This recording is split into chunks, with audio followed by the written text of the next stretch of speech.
வாசிப்பதாவது இயேசு பெத்லகேமில் பிறந்ததை தியானிப்போமாக.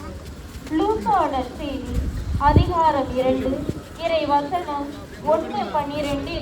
அஞ்சாதீர்கள், இதோ எல்லா மக்களுக்கும் பெரும் மகிழ்ச்சியூட்டும் நற்செய்தியை உங்களுக்கு அறிவிக்கின்றேன். இன்று ஆண்டவராகிய மெசியா என்னும் மீட்பர் உங்களுக்காக தாவீதின் ஊரில் பிறந்திருக்கிறார். இடையர்கள் விரைந்து சென்று மரியாவையும் யோசேப்பையும் முன்னேட்டில் கிடைத்திருந்த குழந்தையும் கண்டனர். கண்ட பின்னர் அப்பாடலை பற்றி நமக்கு கூறப்பட்டதை பிறருக்கு அறிவித்தனர். இயேசு உலகில் உள்ள அனைவருக்கும் மீட்பர் என்ற செய்தியை இடையர்கள் பிறருக்கு அறிவித்தது போல நாமும் இயேசுவின் நற்செய்தியை அறிவிக்க எளிமை என்னும் வரம் கேட்டு இப்பத்து மனையில் செழிப்போம்.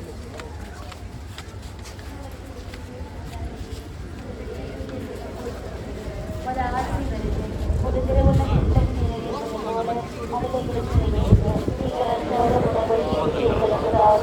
எங்களுக்கு எதிராக குற்றம் செய்வோரை நாங்கள் மன்னிப்பது போல எங்கள் குற்றங்களை மன்னியும், எங்களை சோதனைக்கு உட்படுத்தாதையும் தீமை விரும்பி எங்களை விலகி தருவோம்.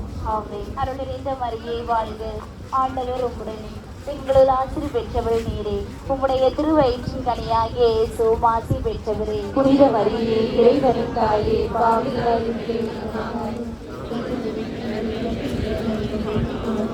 அருள் நிறைந்த மரியே வாழ்க, ஆண்டவர் உம்முடனே, பெண்களுள் ஆசிர் பெற்றவள் நீரே, உம்முடைய திருவயிற்றின் கனியாகிய இயேசு ஆசி பெற்றவரே. புனித மரியே, இறைவனின் தாயே, பாவிகளாய் இருக்கிற எங்களுக்காக இப்பொழுதும் நீங்கள் இறப்பின் வேளையிலும் வேண்டிக் கொள்ளும். ஆமென். அருள் நிறைந்த மரியே வாழ்க, ஆண்டவர் உம்முடனே, பெண்களுள் ஆசிர் பெற்றவள் நீரே, உம்முடைய திருவயிற்றின் கனியாகிய இயேசு ஆசி பெற்றவரே. புனித மரியே, இறைவனின் தாயே, பாவிகளாய் இருக்கிற எங்களுக்காக இப்பொழுதும் எங்கள் இறப்பின் வேளையிலும் வேண்டிக் கொள்ளும். ஆமென். அருள் நிறைந்த மரியே வாழ்க, ஆண்டவர் உம்முடனே, பெண்களுள் ஆசிர் பெற்றவள் நீரே, உம்முடைய திருவயிற்றின் கனியாகிய இயேசு ஆசி பெற்றவரே. புனித மரியே, இறைவனின் தாயே, பாவிகளாய் இருக்கிற எங்களுக்காக இப்பொழுதும் எங்கள் இறப்பின் வேளையிலும் வேண்டிக் கொள்ளும். ஆமென். அருள் நிறைந்த மரியே